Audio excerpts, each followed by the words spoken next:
Good morning. Today we will be talking about fungal disease also of the skin. And then at the end, we are going to talk about some of the parasitic infections to the skin, although we have talked about some like Trichinella spiralis and trichinosis and the visceral larva migrans of the parasites and what we call creeping eruption, and some of the insects or arthropods that could be associated with skin infections. So we have, as you know, more than 200,000 species of fungi, and it differs from bacteria as well, and they are part of the eukaryotic organism. And this is really extremely important to know because when we talk about eukaryotes here, we are talking about a different structural component of an organism that requires a special type of treatment, antifungal treatment. So here we are talking about so many different species that a few of them that we consider are pathogenic. And in the past, they used to be thought of as plants, but they are not anymore, and they are classified as an entity on their own as fungi. And infections, fungal infections to the skin is extremely important for dermatologists, and it could be so troublesome to many people, and it's extremely important to differentiate those from viral infections as well as from bacterial infections. So when you make the diagnosis, of course, the treatment is different. Those types of infections, they are characterized by having a chronic type of an illness, so they last for a longer period of time. So you have to make the diagnosis and, of course, to treat with usually antifungal agents. So those fungi, they don't have peptidoglycan like those of bacteria, so antibiotics doesn't work in those types of organisms, or glycerol or lipopolysaccharides of gram-negative bacteria, they don't have that, or teichoic acid, for example, of a gram-positive bacteria. So they are entity on their own. Their cell wall is formed of polysaccharides in general, mannan, glucan, as well as chitin. So sometimes they are closer to plants rather than to bacteria or insects in general. The determinants of serologic specificity are the structures here of the cell wall, and so we can use those for here identification and to follow up infections in general.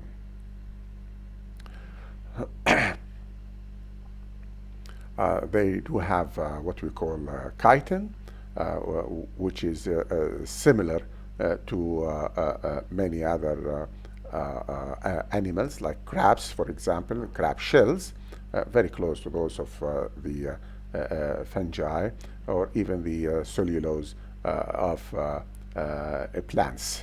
So closer to insects and some other animals as well, rather than to bacteria or viruses.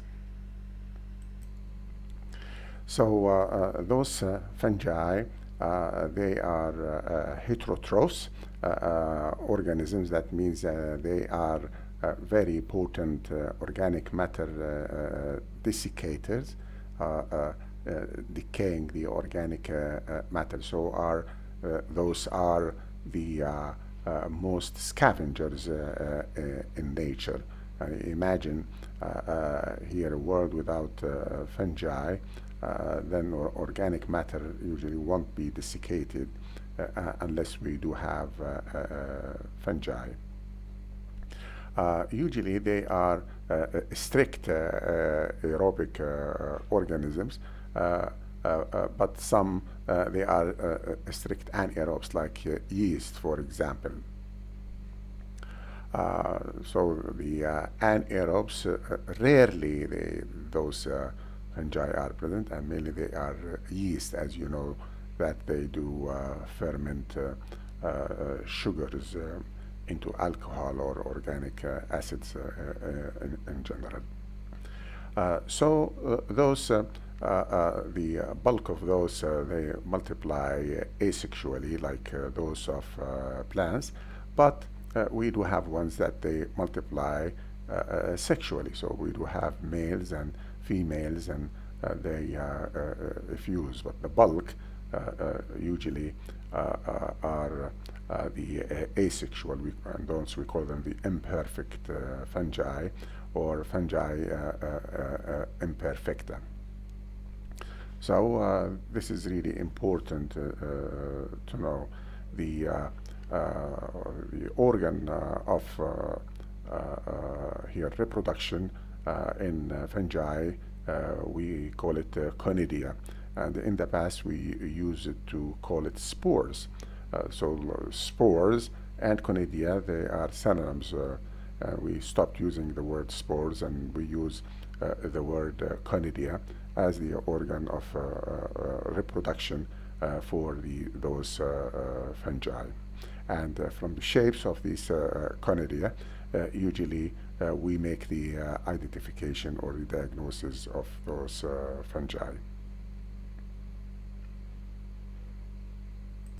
So those fungi, as we are going to see, can be present as those of yeast, as bacteria in cells, and those their size about 2 to 4 microns in diameter, like those of bacteria, up to visible structures. We call them molds, like trees. Some they have what we call aerial mycelium, some underneath the agar, we call them rhizoids. So I want you to know that the yeast form is also associated with damage to the skin, like Candida albicans, for example, and other types of yeast, or the mold forms, which looks like tree-like structures that also could infect the skin, as we are going to see, and we have to do skin scraping and scrap those out of the skin in order to make the diagnosis. The yeast form, they bud, produces what we call blastoconidia. They bud, the tabarum, and this bud will form other yeast and so on. And many, they form colonies, the yeast, like those of bacteria, and you have to describe the colonies of the yeast in order to make the diagnosis, or the colonies of the mold, the plant-like here structures, also to make the diagnosis. Those molds, they form a tree-like structures, tubes. We call them hyphae, and the single form we call it hypha. Hypha, the plural form we call it hyphae, AE. Then a collection of hyphae, the tree-like structure, we call it a mycelium. And so the shape of the mycelium, its color, for example, and so on, its properties, is going to help in making the diagnosis of the fungus. So the ones that usually are present on top of the agar, we call it aerial mycelium, and the one underneath the agar, we call it rhizoids, like for example the roots of plants. And some they form structures that are similar to a hyphae, not true hyphae.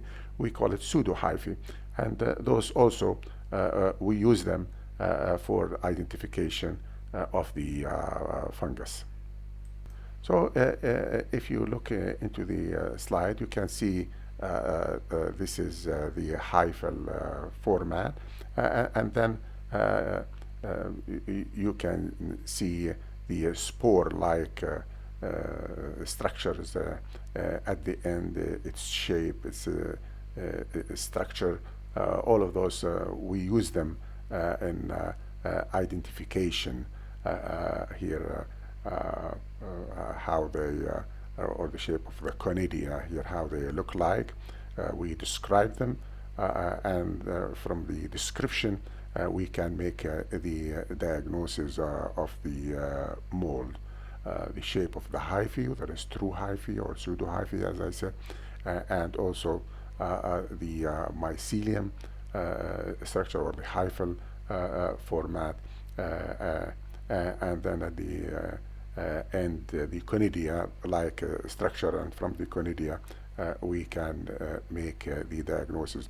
So in those patients that they do have a fungal type of infection, when we do what we call skin scraping, يعني شحط الجلد, here we make a potassium hydroxide preparation to dissolve the keratin of the skin, and then we put a cover slip and we look at them under the microscope, or sometimes you could use a stain, here simple stain, to stain the hyphae as well as the conidia, and then from the description of that you can make the diagnosis. So again, you can see the hyphal format, then and this one, for example, is aseptate, and there is no divisions in that. This is what we call a true hyphae here, and at the end you can see the conidia at the end, or the group of here conidia at the end. So the hyphae we described as a true hyphae or pseudo hyphae, and whether it is septate and it has eusepta division, or aseptate when we describe the hyphae. So this is how we describe then the fungus, by the shape of the hyphae, true hyphae, pseudo hyphae, as I said, whether the hyphae is septate, aseptate, and sometimes the color of the mycelium, whether it's aerial or rhizoids, and the conidial structure. And from all of this information, we can make the diagnosis. This structure, for example, you can see the aerial mycelium on top of the agar, and usually the agar should have a high concentration of sugar, polysaccharides, and some of those they form a powdery like structures, and the color, it gives you a color as well that you can use it for identification purposes.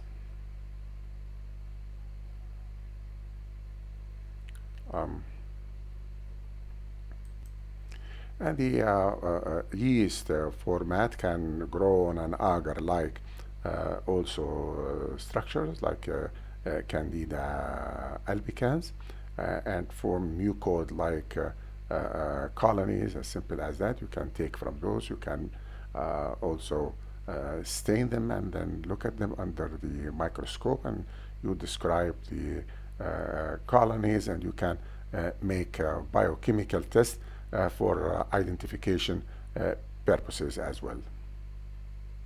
So most fungi, as you can see, they usually multiply by what we call budding.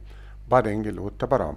So you can see how they bud, and this a new bud like daughter cell will separate to make a new cell, and so on. And you can do some biochemical testing or serology as well for identification of these fungi.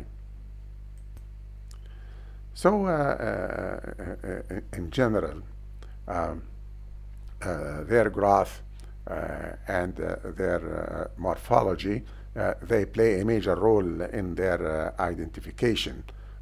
Remember, the spore-like structures, we call them conidia, and the shape of the conidia. The conidia usually is located on a structure. We call it a conidiophore, and we describe the shape of the conidiophore. And if they are large, we call them macroconidia, and they are small, we call them microconidia. And we give a structure and description of those conidia for identification. For example, some of those have thickening around. We call that chlamydoconidia. We can use that for identification. Or, for example, a brick-like structures, we call them arthroconidia, المسبحة, in a way. Or some, they do have a sac-like thickening. We call it an ascus. So we call those ascospores or ascoconidia. And some of the fungi that we are going to talk about at body temperature, they form a yeast, and at room temperature, they form a mold. And those, we call them a dimorphic fungi. So they do have both structures, the yeast form and the mycelium and the conidia structure as well. So this description is extremely important for diagnosis and identification. So you will see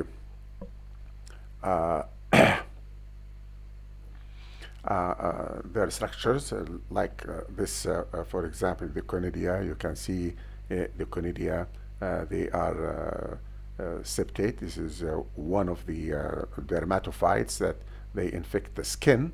We call it epidermophyton flocosum. The conidia is septate here, and you can see the hyphae, the tube-like structure where those are located. Also, you have to describe that when you talk about the mold for identification purposes. So you can see here the hyphae. You can see, or sometimes the pores where the conidia they are located. They will look like a tree, true conidia, some septate, some aseptate. This is how we describe the fungus. Candida albicans, one of the most common yeasts that we are going to talk about, can cause infections in the immune compromised. We'll talk about it a lot. It can cause skin infections, especially in infants in general. And if you grow it on just polysaccharide type of media, it can form what we call pseudo-hyphae, not true hyphae, pseudo-hyphae structures. And this is the chlamydoconidia, the thickening around, and this is almost pathognomonic for Candida albicans. So remember that Candida albicans is the most common yeast that we are going to talk about. Could be present as part of the normal flora in the oral cavity in small amount or in the GI tract. But when it increases in number in the immune compromise, especially when patients overuse the antibiotics, that kills the bacteria that could inhibit their growth, and so these yeast will grow, and it could cause skin infection, sometimes mucous membranes infections, sometimes vaginal type of infections, and so on. So remember Candida albicans as the most common yeast that you are going to hear about in medicine. For example, these conidia, they look like a brick in shape. Here we call them arthroconidia. Arthroconidia. So when I describe this as arthroconidia, here I mean by that the brick-like structures. One of the yeast that causes systemic mycosis, we call it here Coccidioides emitis, and the disease we call it coccidioidomycosis. Here it will look like that. This shape here is almost pathognomonic for this type of fungus.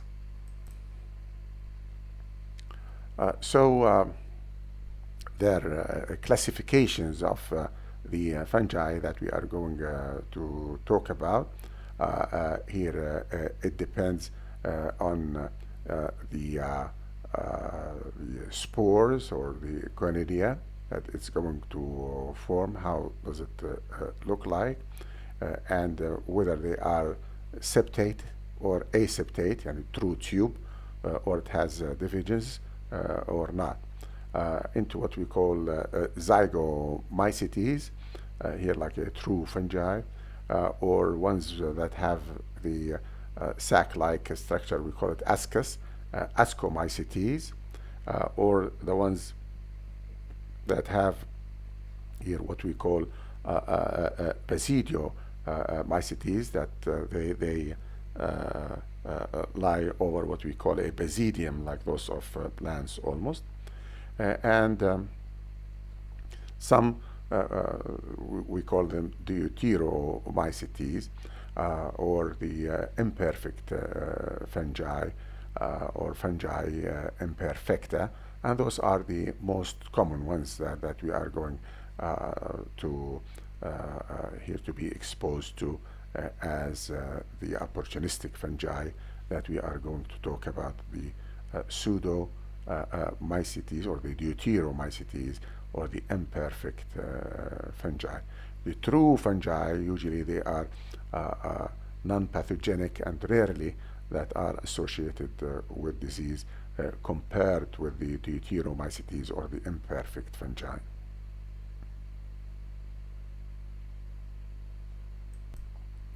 Clinically, we like to classify the fungi based on the area that they infect.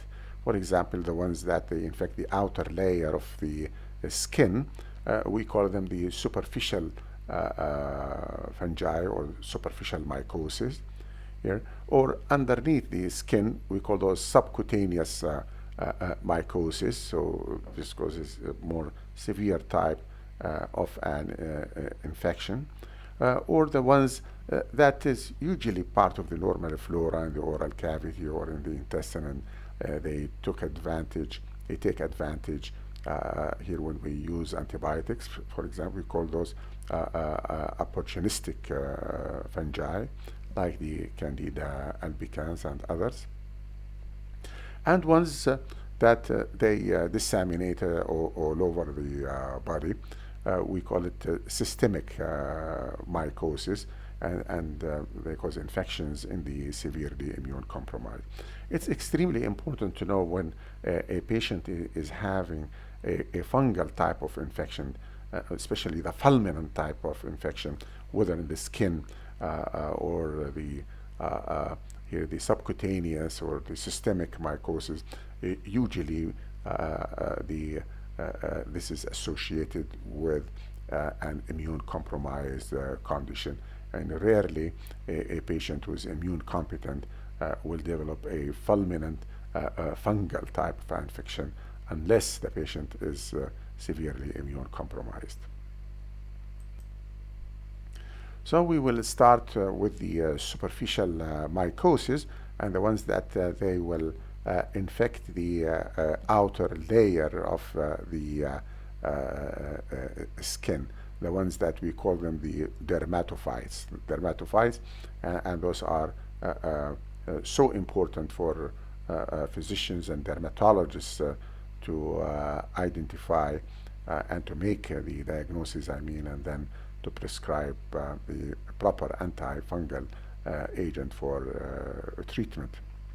Another name for those, we call them tinea. Like, for example, ones we call them tinea versicolor. That means they cause changes in the color of the skin, versicolor. Sometimes hypopigmentation or hyperpigmentation, like one we call melasthesia furfur or pitriosporum orbicular. And this is very common, and I'm sure that you will be seeing many patients that they will have dark spots of the skin, here hypo and hyperpigmentation, and then you can do the skin scraping and make the diagnosis, and then give antifungal agents, and you'll see that the patient is going to improve. Others, one we call it tinea nigra, from the word niger, and it's a black, the worm-like tinea. It's a worm, the black worm-like structures here. This is very common as well. And others, we call it piedra, and like piedra horte. Also, they can affect the outer layer of the skin, and I'm sure you are going to see most of those in the dermatology clinic when you do your rotation in the hospital. So here, the most common one that you will be exposed to, we call them the dermatophytes. And another name for these dermatophytes are the ringworms. Ringworms, so that they thought that those are worms here in general, but in reality they are not. The Latin word for a worm is tinea. Anyway, so many of those we call them tinea capitis, tinea corporis, for example, and so on, or the ringworms. So this terminology refers to the dermatophytes, the fungal infections to the skin. One of them, for example, is called the causes what we call the athlete's foot, severe itching here of because of the sweating and the warm environment in the feet that sometimes enhances the growth of those fungi. Athlete's foot, or the jock itch, jock الركض أو الهرولة here of the athletes here, that creates a sweating and warm environment that makes these fungi grow and cause these ringworms.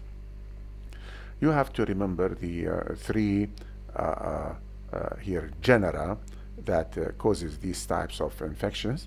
The first one, we call it epidermophyton, and we have many species of those, like epidermophyton flocosum, for example, or microsporum, the second species, like microsporum helmintagrophyes, and so on. And the third one we call trichophyton. So those are the main three genera that you have to remember that are associated with the ringworm infections here of the skin that you will be seeing in your clinical practice for sure.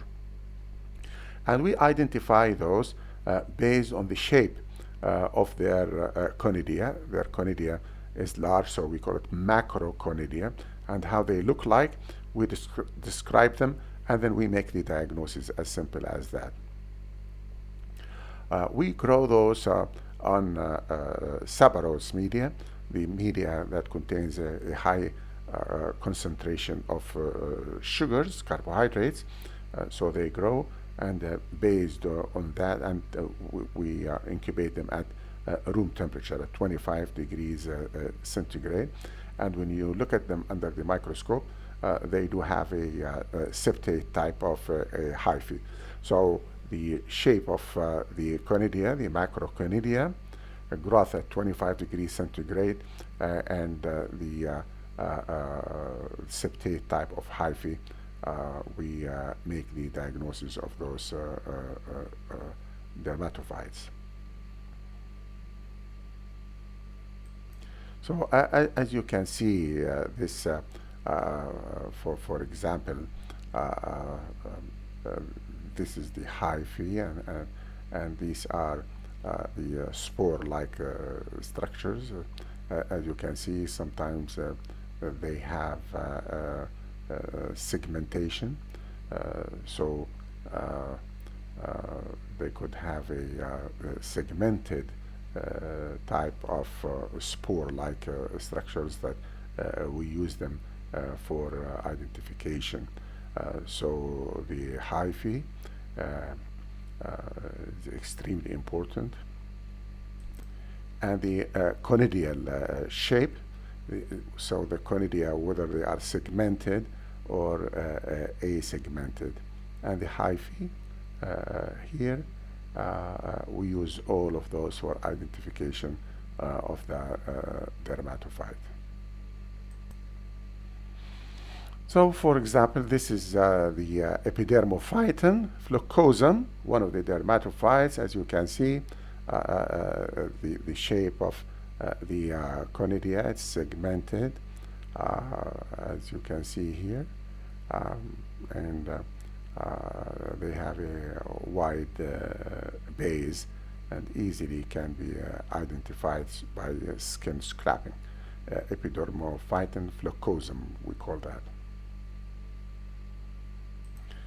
Another morphology of those, this is, as you can see here, this is the hyphae, the true hyphae here, and the conidia, here the macroconidia, they are long and they are segmented as well. So when you see that, this is the morphology, and most of them, they look very close to each other. And most of the treatment after the diagnosis of the dermatophyte, they are the same almost, and the antifungal agents. Those dermatophytes, usually they are adapted to the skin of hands and or of humans, as well as of animals, as simple as that. And we could get those from animals, and animals could be a source of infection to humans, or we could get them from soil. So if patients, they walk barefooted, hafyin, they could be infected with these dermatophytes. Usually they have low infectivity, and usually people that they live together or in close contacts. Athletes, for example, that are present in one close area, usually this is where the chlamydia can be transmitted from one patient into the to the other. So if one family member is infected, it could infect the other, so it runs in families.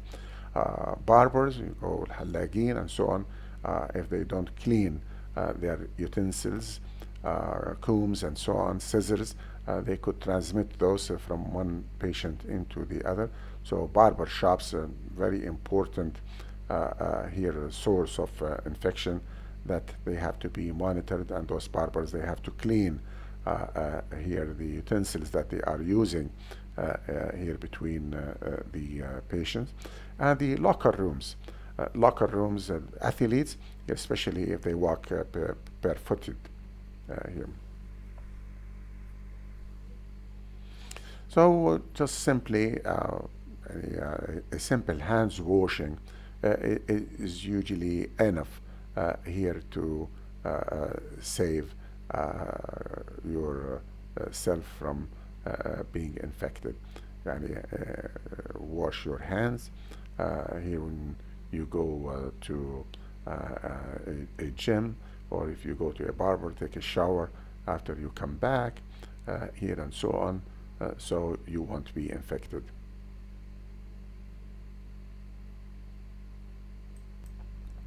The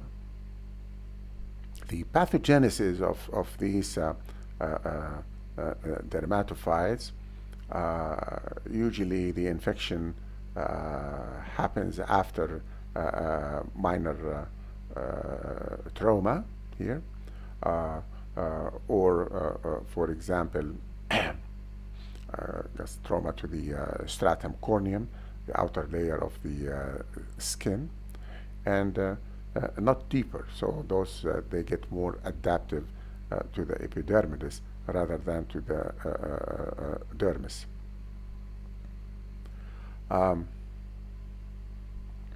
So it depends on the anatomical location in the skin. You will make the diagnosis and describe them. And of course, the skin growth, how fast they grow, and how those structures that they will leave behind, and the desquamation that they are going to leave behind, and of course an inflammatory response, how they will respond, how the skin is going to respond to their presence is extremely important. Of course, the mineralocorticoids, many dermatologists, when somebody comes with red skin or allergies or having an infection, they give corticosteroids. And the corticosteroids, usually they will delay the desquamation of the skin. So if you use corticosteroids derivatives for the treatment to alleviate the signs and symptoms of those types of infections, then the infection is going to last for a longer period of time. So dermatologists, they have to use those corticosteroids conservatively, especially here if they think of dermatophytes infections. Otherwise, the infection is going to stay for a longer period of time.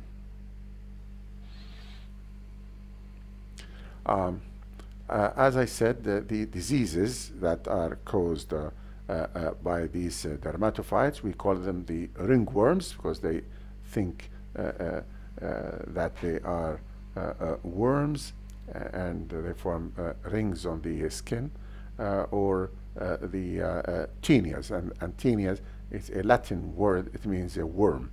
So ringworms, here we are talking about the dermatophyte, the epidermophyton here and the others that we have talked about, the three different genera that we have talked about, epidermophyton, for example, and so on. So those usually they affect the keratinized layer of the skin. So skin, outer layer, the nails, the hair, where you have keratin there, and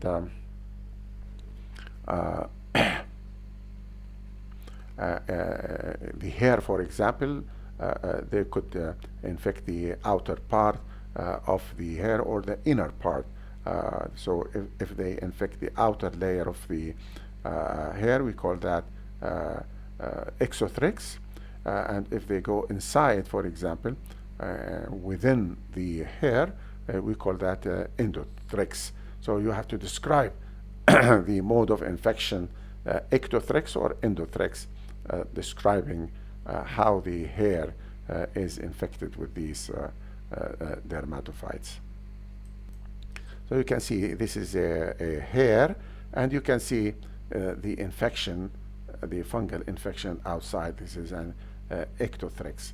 And if it goes inside, then we call it an endothrix and cause hair damage and a fracture of the hair. So you have to describe that here when you see the patient with an ectothrix or endothrix.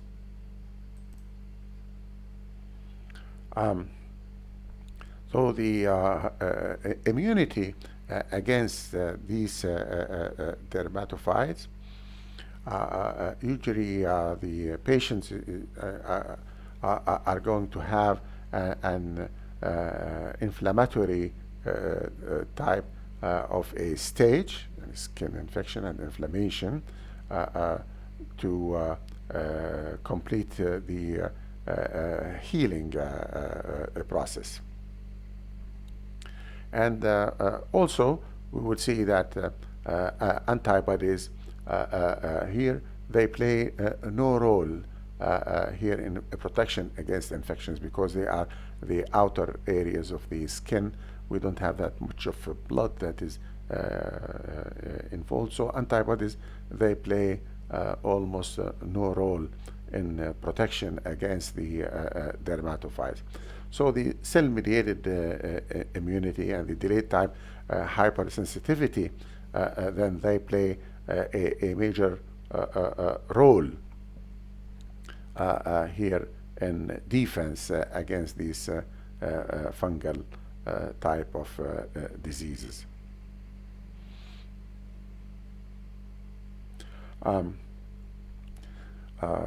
So the ones that they have what we call enhanced desquamation of the skin is going to facilitate recovery.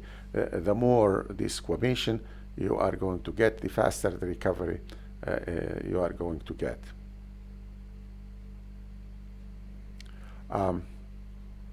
Any condition that will affect here the T cell immunity or function is going to play a major role in infection.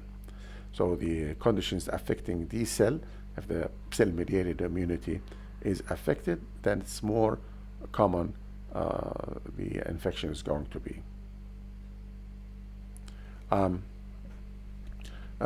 Some they grow with no inflammation here at all, so you don't see any, for example, itching or redness and so on. Just you can see their growth over the skin, loss of hair, for example, and so on, change of color without erythema and so on. So the clinical manifestations of those dermatophytes, usually they are associated with an apparent to chronic type of an infection. Usually, most of the time, is chronic and they last for a longer period of time. The tinea capitis, for example, this is the fungal infection to the scalp here of the head, associated with itching and here hair dots. We call that tinea capitis, or tinea pedis. Pedis means the foot, ringworms of the foot, and this is associated with itching and moist type here of an area, or sweaty يعني feet and so on. They will be more susceptible of being infected. Tinea manum, here affecting the hands, here the ringworms of the hands. Tinea cruris, this is where you see infection to the groin area, especially in obese patients under the skin folds. شوفوهم هدول very very common, and I'm sure you will be seeing those in the future.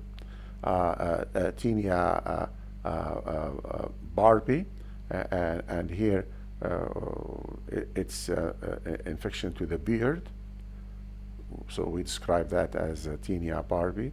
Or tinea angium, it's the nail bed infection here, and changes of the color of the nail, so we call that discoloration. And also the tinea corporis. Corporis, it means the body. So here we have fungal infection to the body. This is usually associated with itching.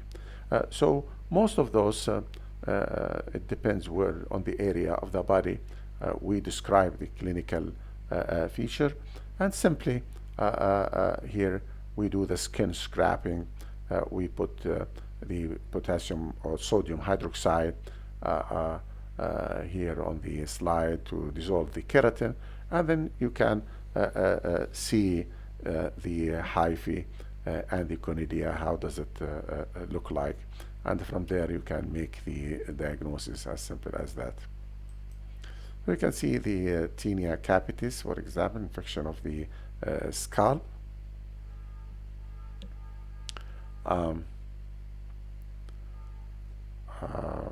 So you can see the infection sometimes is associated with loss of hair, some scaling associated with that, and you could see some rings. We call it the ringworms infection associated with inflammation as well to the scalp.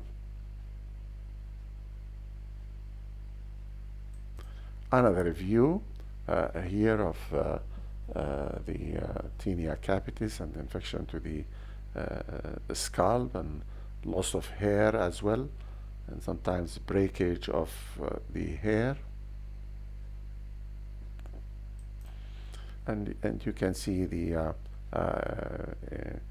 infection between the toes, also some of the tinea pedis, we call that as well.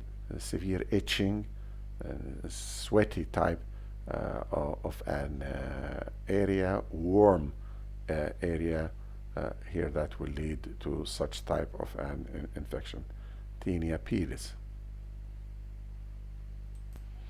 And here you can see an infection to the hand, tinea manan here, and can be associated with inflammation as well of the skin, itching at the same time. And of course this is sometimes not different from those causing hypersensitivity, and the way we make the diagnosis by the skin scraping and showing the conidial structure and the hyphae, as simple as that. And here you can see the infection to the groin area, tinea cruris. Here severe itching here near the scrotum area, especially as I said in warm, sweaty type of an area. Severe itching will be associated with that. Tinea cruris.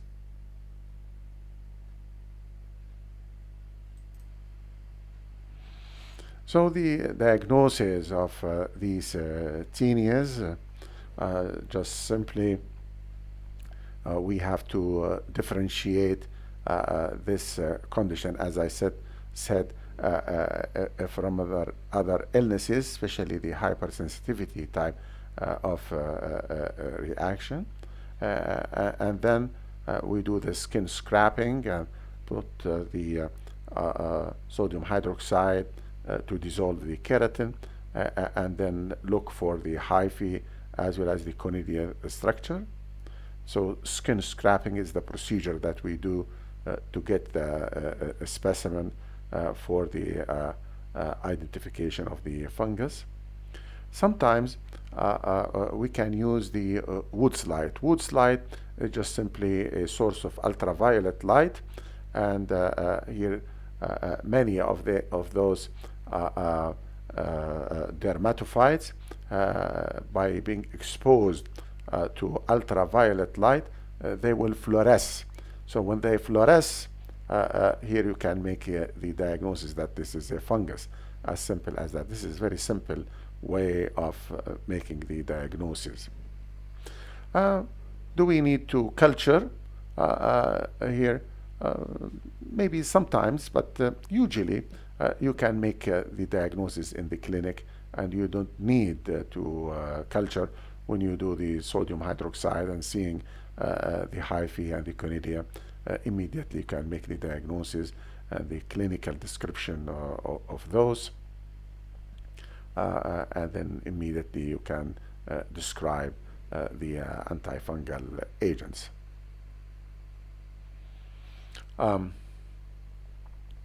So in culture, when you don't see any of those following the skin scraping and so on, you could here culture the skin in order to identify the fungus.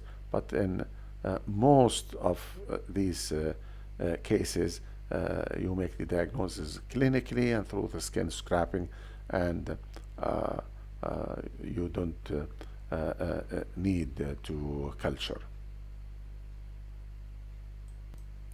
So you can see the source of fluorescent light. Just expose it to the area, and this here the ringworms of the scalp, and you see the area will fluoresce. That means that it does have a ringworm infection. So sometimes you start prescribing antifungal agents, and you don't need to go further, as simple as that. Most of these the treatment is so simple, and most of the antifungal agents that we use them are very effective, although many of those they are self-limiting, and they don't need any treatment, and the fungus, if the patient immunity is good, usually it's self-limiting and the patient recovers on his or her own. Many antifungal agents we could use. One of them is called the tolnaftate. Also another one is called maftifine, and the azole, ketoconazole, for example, the azole type of antifungal agents, and one we call the grisofulvin is also very effective, or the ketoconazole, also very effective here, and we could use systemic here ketoconazole. By the way, these medications are very toxic to the liver, So you have to be very cautious when you use them, and you have to do here liver function tests to monitor here the liver. Keto, kinazole, remember that. And also, we could use keratolytic agents here to the skin. It can work. Also, here the general preventive measures are extremely important, as we said: hands washing, taking showers continuously, never walk barefooted, for example, and so on. So general here preventive hygienic measures are extremely important here for treatment. So here the Tinea versicolor, as we said, this is one of the fungi that causes this clinical condition. Versicolor, it means hypo and hyper pigmentation of the skin. It's caused by a fungus called pityriasis here, or the disease, we call it pityriasis versicolor, caused by Pityrosporum or bicular. And here it causes discrete hypo pigmentation and then hyper pigmentation. That's why we call it versicolor. And we see the skin is indurated here, and even scaling, scaling of the skin. It can affect the trunk as well as the arms. So you can see it on the chest or in the back, here on the trunk area, as well as on the arm. And I'm sure you are going to see many of those during your clinical rotation, and easily you can make the diagnosis and prescribe the antifungal agents, especially the azole here, antifungal agents. So pigmentation, it varies here from pink to brown, hypo and hyper pigmentation. Skin here scrapping, we scrap the skin, shows here budding yeast here with hyphae. So easily, when you see those, you can make the diagnosis and start the treatment. So you can see the hypo and the hyper pigmentation of the skin, irrespective where those are located. And I'm sure when you see it once, you will never forget it. It's easily can be diagnosed. The other one, also the black here lesion, we call it Tinea nigra. Nigra from black discoloration of the skin. So we see that in the tropical areas, in warm areas. Brown to black macular lesions, we see them on the skin. That's why we call it Tinea nigra, brown to black. Little inflammation, not that many, and no scaling. Sometimes you could see بنشوف scales of other fungal infections caused by a fungus. We call it Cladosporum wernickeyi. This is what causes the Tinea nigra. Brown to black pigmented here septate hyphae is pathognomonic almost of the tinea nigra. The yeast form slow hyphal forms. So the growth of those is usually slow compared to others, but they are characterized by the black discoloration of the skin that is associated with that. So you can see here the area on the hands, for example, and the dark black discoloration of the tinea nigra.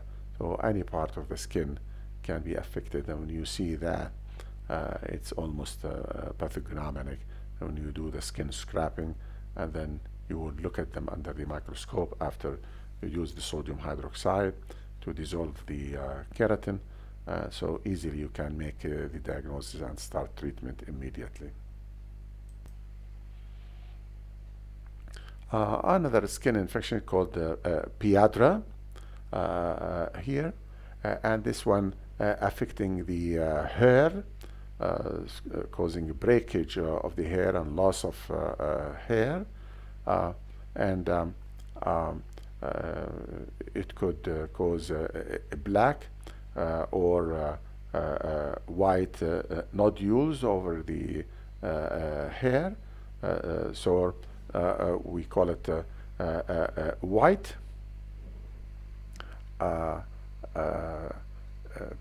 caused by the white piadra or the black piadra.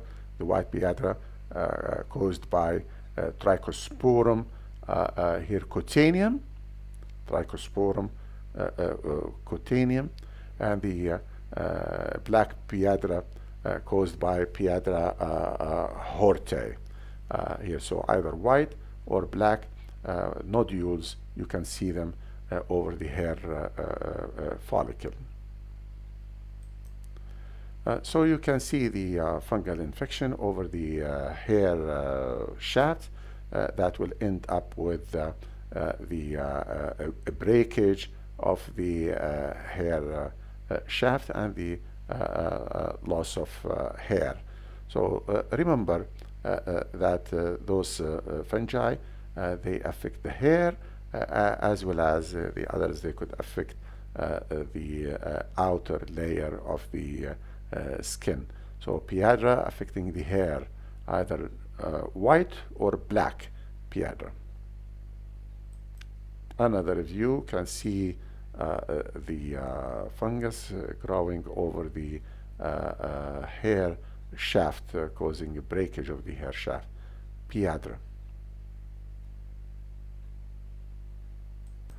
Fungi also can go deeper over the skin, not just the outer layer of the skin, but the subcutaneous area. So the fungi that goes here deeper into the skin, we call that subcutaneous mycosis. So it's more severe type of infection compared to the superficial mycosis that we have talked about. The first one, we call it the sporotrichosis, where it's a single agent that will cause that. Sporotrix schincki responsible for this sporotrichosis. And the chromoblastomycosis, here many fungi could cause that. Chromoblastomycosis here compared to the here the sporotrichosis. Remember that. And we have a condition, we call it mycetoma. Here also multiple fungi can cause this clinical condition, and usually it follows a trauma and the seeding of these fungi underneath the skin, and usually it's localized under the skin. So subcutaneous uh, here, subcutaneous mycosis. Very important to remember that.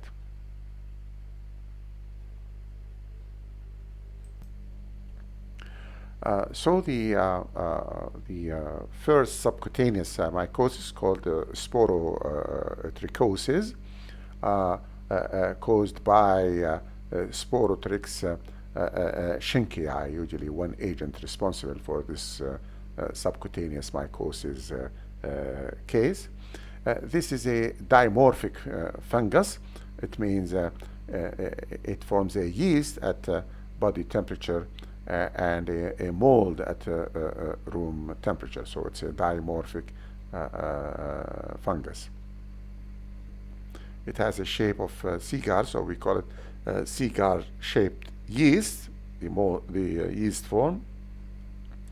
And also the hyphae is septate hyphae. And you can see a cluster of conidia on a 4. This is pathognomonic for this type of a fungus. Found in soil here, and usually it follows what we call a thorn brick injury. And the thorn brick here, we mean by that نغزة الشوكة، يعني واحد غزة الشوكة, usually where the spores or the cornea are located, and so they get implanted underneath the skin and cause this condition, the sporotrichosis, the Sporotrix Schinckii, responsible for this condition. So you can see this clinical presentation, the subcutaneous mycosis. Here, subcutaneous location, and usually chronic type of an infection, Sporotrix Schinckii, sporotrichosis. So this is a dimorphic fungus. This is the mold shape of the fungus. It will look like a floret, we call that floret, sorry. Here the mold shape of the fungus. And this is the yeast form. It looks like a cigar-shaped fungus. Sporotrix Schinckii. This is almost pathognomonic of this type of a fungus. It's a dimorphic yeast form at body temperature and mold form at 25 degrees centigrade. So the pathogenesis in general, then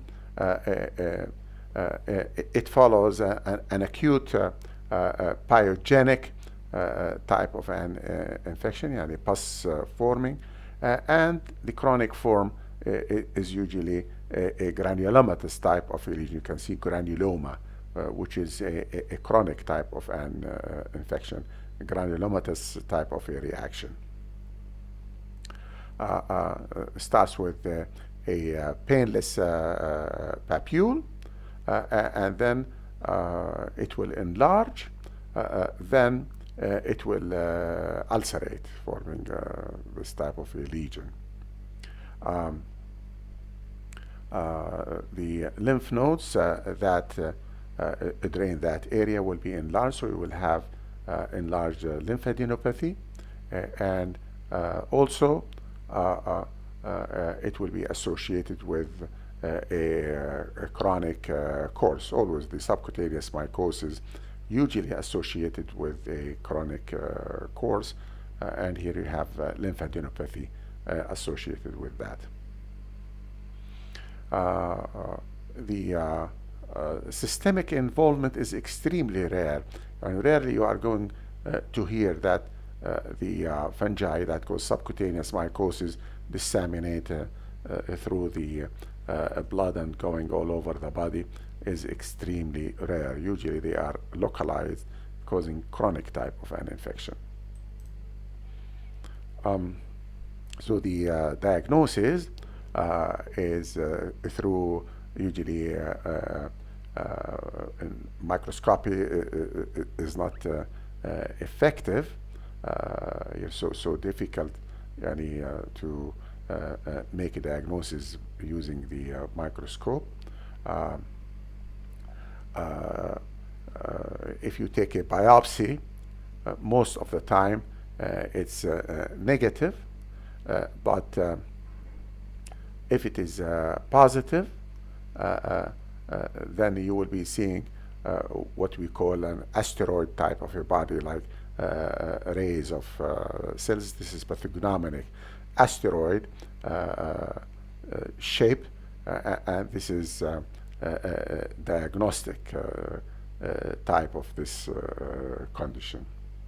So remember the asteroid body for the mycetoma. And if you want really to make the proper diagnosis here, then you have to culture and then to identify the organism that is associated with this clinical condition. So this is the asteroid bodies that I was telling you about, usually arrays of eosinophils, array-like structures. It's almost pathognomonic of the mycetoma, of the subcutaneous mycosis. Asteroid bodies, pathognomonic for such type of an infection. So the treatment, the use of antifungal agents, they say that the potassium iodide is very effective in such a condition, and also the systemic drug that we use called the amphotericin B is also very effective in these types of fungal infections, and the itraconazole.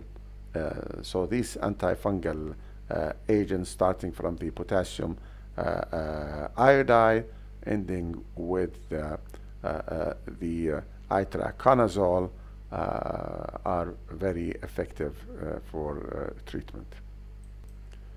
Other subcutaneous mycosis condition is called the chromoblastomycosis, and this fungus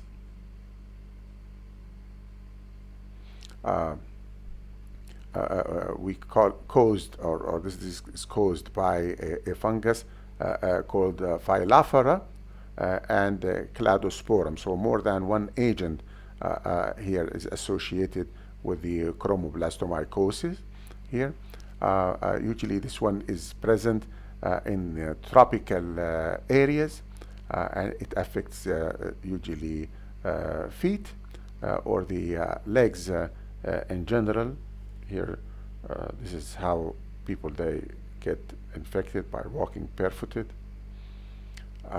Starts with a papule,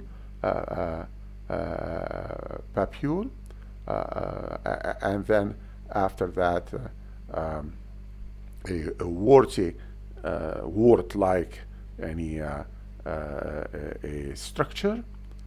After that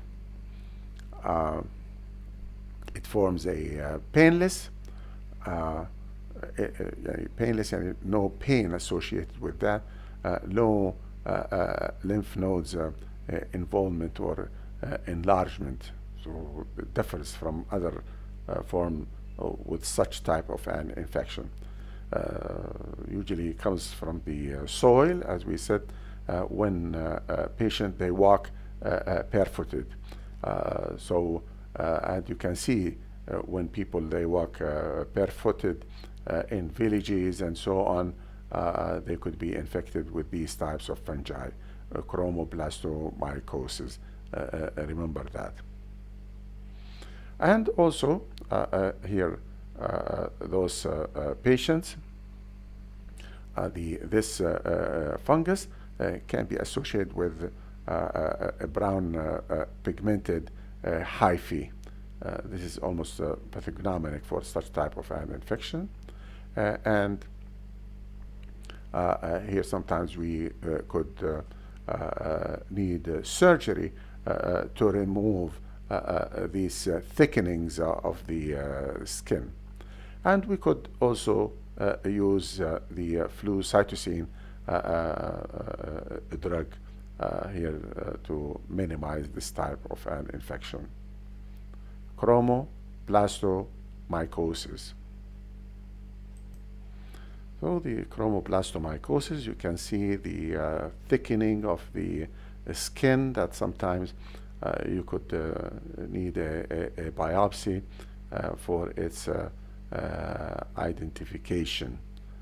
So sometimes it's not easy to make the diagnosis, but when you identify the causative agent, then you could start the treatment immediately.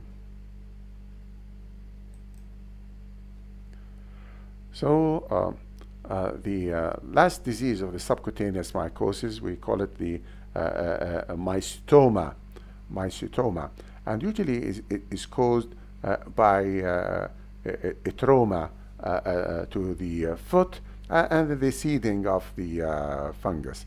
And here it's caused usually by more than one fungus and multiple agents like Petrilidium boydii, the most common one that is associated with this clinical condition, the mycetoma, Petrilidium boydii. And also we see a massive induration here of the lesion with sinuses. You know what's a sinus? It's a cavity that opens to the skin. So these types of clinical conditions, they require a tropical type of environment in order to take place. So you can see them in warm areas like in Africa, for example, deserts and so on. We rely on the morphology of the sexual microconidia for identification and diagnosis. Sometimes the nocardia, the branching type of bacteria, causes here the same disease. So sometimes you need to identify the agent because the treatment is going to be different. And it's so important here sometimes it's so difficult to treat such conditions, so you have to make the diagnosis properly in order to choose the best medication for such an organism causing this problem. So this is the fungal part of the skin infection. The parasitic part, we have discussed that in the bacterial infections to the skin. You can go into that lecture and see the Trichinella spiralis and the trichinosis that we have talked about, and also the creeping eruption or the cutaneous larva migrans and the visceral larva migrans that are associated with the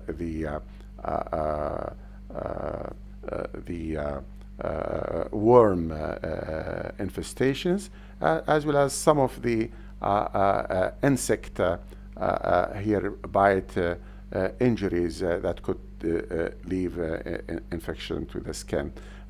You can read about those, and if you have any question, please feel free to ask me.